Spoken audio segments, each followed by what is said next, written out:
Once upon a time there were 3 bears who lived together in a house of their own in a wood. One of them was a little, small, wee bear, and one was a middle-sized bear, and the other was a great, huge bear. They had each a pot for their porridge, a little pot for the little, small, wee bear, and a middle-sized pot for the middle bear, and a great pot for the great, huge bear. And they had each a chair to sit in, a little chair for the little, small, wee bear, and a middle-sized chair for the middle bear, and a great chair for the great, huge bear. And they had each a bed to sleep in, a little bed for the little, small, wee bear, and a middle-sized bed for the middle bear, and a great bed for the great, huge bear. One day, after they had made the porridge for their breakfast and poured it into their porridge pots, they walked out into the wood while the porridge was cooling, that they might not burn their mouths by beginning too soon to eat it. And while they were walking, a little old woman came to the house. She could not have been a good, honest old woman, for first she looked in at the window, and then she peeped in at the keyhole, and seeing nobody in the house, she lifted the latch. The door was not fastened, because the bears were good bears, who did nobody any harm, and never suspected that anybody would harm them.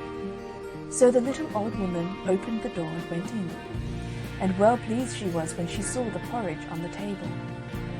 If she had been a good little old woman, she would have waited till the bears came home, and then perhaps they would have asked her to breakfast, for they were good bears, a little rough or so, as the manner of bears is, but for all that very good-natured and hospitable.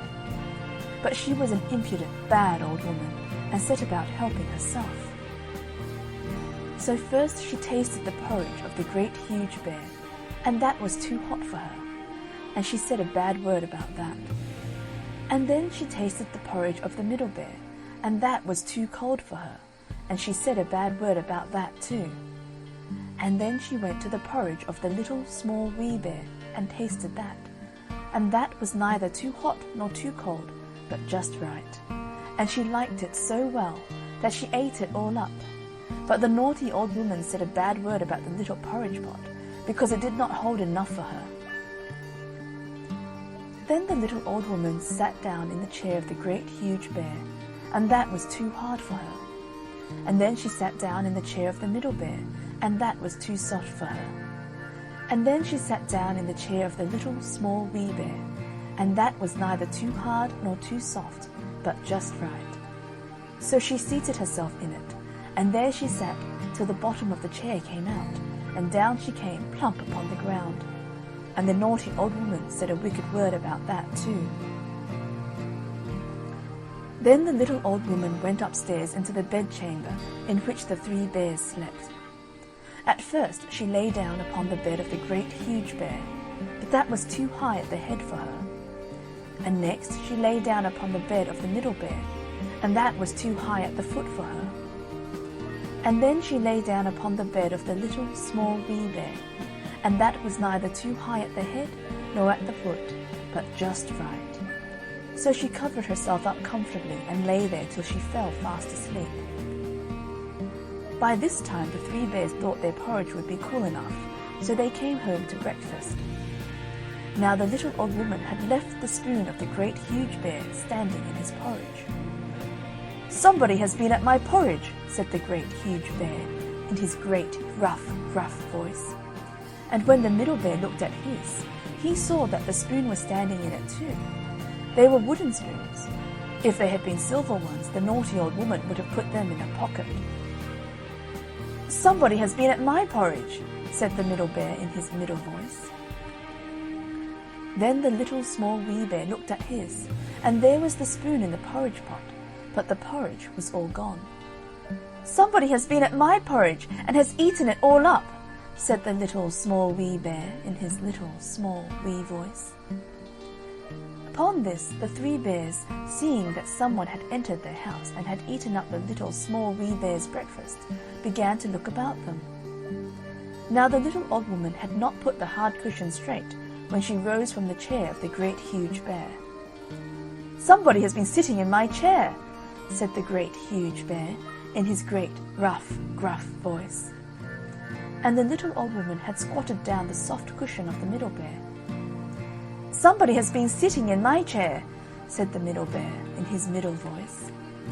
And you know what the little old woman had done to the third chair.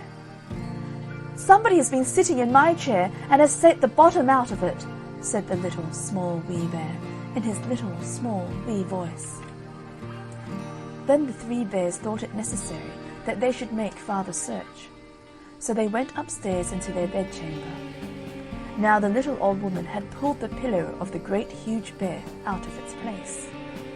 "Somebody has been lying in my bed," said the great huge bear in his great rough, gruff voice. And the little old woman had pulled the bolster of the middle bear out of its place. "Somebody has been lying in my bed," said the middle bear in his middle voice.